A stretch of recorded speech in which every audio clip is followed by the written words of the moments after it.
This is why I'm hot. This is why I'm hot. This is why I'm hot. This is why I'm hot. This is why I'm hot. This is why I'm hot.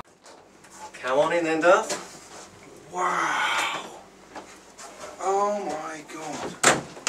I've never seen anything like this. This is like...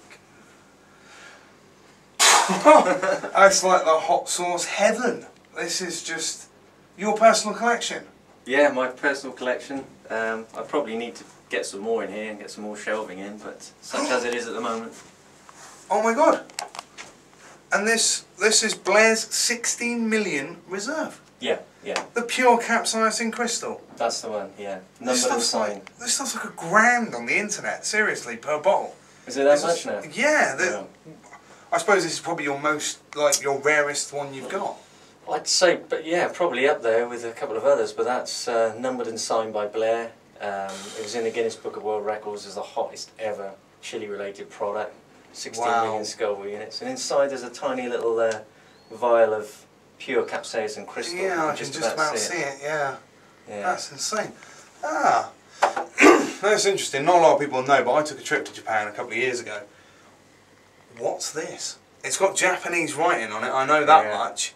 These don't look like you can get them just about anywhere. Where? No, you can't. They're done specifically for the Japanese market. Right. I think Blair originally cracked that market by selling in the hot Death Rain chips. Okay. In the black bag with the skull on the front. The labelling's changed a little bit on those, but the Japanese are very, very tight on label compliance, so it wasn't just a straight over-label job. So it looks to me, and I'm guessing, like he's done his research and maybe they didn't like skulls and all that type of thing, so he's made a particularly... very Japanese looking bottle, that's amazing. And obviously there's a few of those as well. There's 4 different ones there. Yeah, you can see how they simplified it away from the death, so they got original jalapeno, hot, extra hot. Yeah, and, totally. They just turned up one day with a thank you note and nice gift from my buddy Blair, so that was really nice. Amazing, amazing. Yeah. Oh my god. Oh wow. Oh, this is the recent Hot-Headz rebrand you did. Yep, that's right. Yeah, about the 3rd incarnation of our own brand. Yeah. Right, and obviously there's all the different range from obviously your Pasilla to your Cayenne right up to your Calypso. I understand the Calypso is one of the newer ones. I got one of those for review only a few weeks back. That's right. Yeah. And that's the taste of that one's fantastic. I mean, that's one of my quite favourites. hot, and it's fantastic. But of course, my heart lies with these two. So who does? I wouldn't have that if I didn't, if I didn't love these that much. Yeah. You've got to give me a little tiny bit of outline behind Who Dares. What happened and why? Well, to a very long story short, I was knocking myself out 15 years ago, building other people's brands, and through a few, say, misjudgments maybe, other people took advantage of my hard work in a way. Yep. So I thought, well, I'll carry on dealing with these certain brands, but really it would be great as Hot-Headz has started to grow and had a brand in itself but no products. It would be nice to have our own product. So I tracked down back then, I think it was about like a 1.1 million Scoville unit pure capsaicin. And I got an old hot sauce recipe from a friend of mine in America.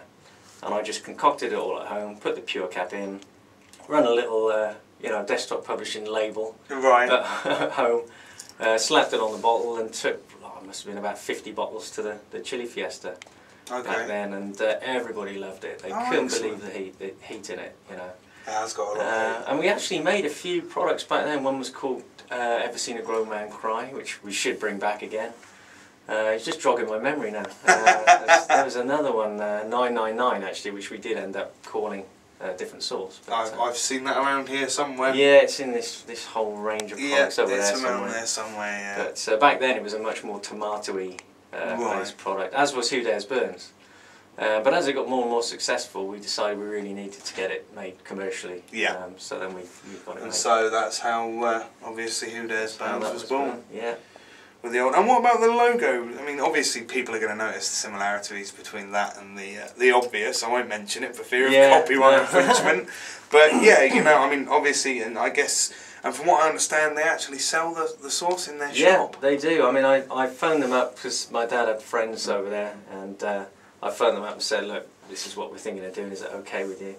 And as it happens, my dad was what they call a friend of the regiment, because Right. he used to help them out with charity dues and things, and they said no problem, and if it's that good, send us some, we'll sell it in the shop. And they've been selling it for, God, must be 12, 13 years now. And do they sell both of them, or is it just the original? They've just, within the last year, started stocking the second assault. Right, Yeah. because obviously with them being all hard blokes and whatnot, the second Yeah. assault's always good to go to the next level for that sort of Exactly. thing. Obviously, having done both, oof, I know what it's like.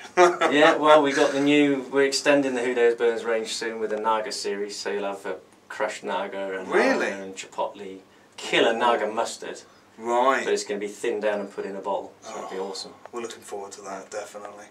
So out of all these, which would you say is your, I don't know, not so much your favourite, but you've got a fair few unique ones here. Can you pick any out for us that might be more unique than others? I think if you're going back in sort of hot sauce history, if you like, which I think's great to do, products that people like, you know, Dave at the Chili Foundry will still remember, from Garden Road, the Mongo hot sauce. Oh, okay. That's collectible. That label doesn't exist anymore. It's Right. completely full of colour now, the new Mongo label. Okay. The guys like Gibbs Nuclear Hell. Don't see that around anymore. Made in Texas, I believe. Such bizarre names. Yeah, used to have a big brand around that, but Right. more or less disappeared from what I can gather. Sorry, Gib, if you're still in business. What's that one behind you just there? That one? The The ass blaster. That's a new one. That's just from the guys who make all the ass-kicking sauces. Okay. So the idea is it's in a little outhouse. Right.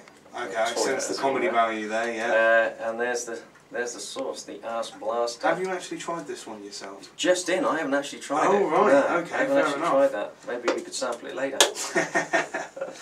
Got other stuff like, again, going back in time, some very good friends of mine, actually, still friends of mine, Bill and Debbie Sussex. Yeah. They had a brand called Peppertown and Pepper Girl. Oh, okay. And the idea was all these characters, like this girl Kitten was Kitten's big banana. And we got Fifi, the naughty French maid. Fifi's nasty Quite little suggestive secret. labels. Oh, then. hilarious. Bill went on to work in Fox Radio. Right. Okay. Very creative guy. And unfortunately the hot sauce biz wasn't really working for him, so I think he sold it off and moved on. But yeah, I like those kind of nostalgic Yeah. sauces, things that you can't find nowadays. I suppose the rarity also on them goes up when people go out of business and stop actually selling said sauce. Yeah, without a that doubt. particular one just goes Yeah. right up. I've just noticed this down here, the original Hot-Headz bottles. Yeah, that was Dr. Hotz. Dr. who you're Hotz probably himself on familiar the with, bottle there. Yeah. expressing his reaction to some hot sauce. And that's, Yeah. I mean, that means you've been through 2 rebrands over the years. Yeah. So yeah. this was the original how it all started. That was the first attempt, yeah, and Right. we had our own signature bottle then, but it didn't work Yeah. out because the glass manufacturer was actually trying to just get rid of some bottles he couldn't sell. So when we reordered, we found it wasn't our signature bottle; it was That's such a shame. unavailable. It's a very interesting and unique sort of bottle actually. I don't think I've seen it anywhere else ever. Yeah, the flavours were quite ahead of their time as well. We had a mystical mango pineapple. Right. Forget what the plum was, passion plum or something. Burning Okay. passions plum and scorching Scotch bonnet, kicking kiwi lime. Okay. Yeah. And obviously something else that people probably won't see for much longer now, as you slowly sort of sell out and move on to the new that's rebrand. This was the middle incarnation, of your labelling, and again, this takes on a more sort of, to me personally, it takes on a more sort of Mexican feel, and very much sort of a nice sort of Mexican style with the little tiny bits of artwork on it and the little chilies and whatnot. That's right. And that's when you moved on to the sort of circular logo.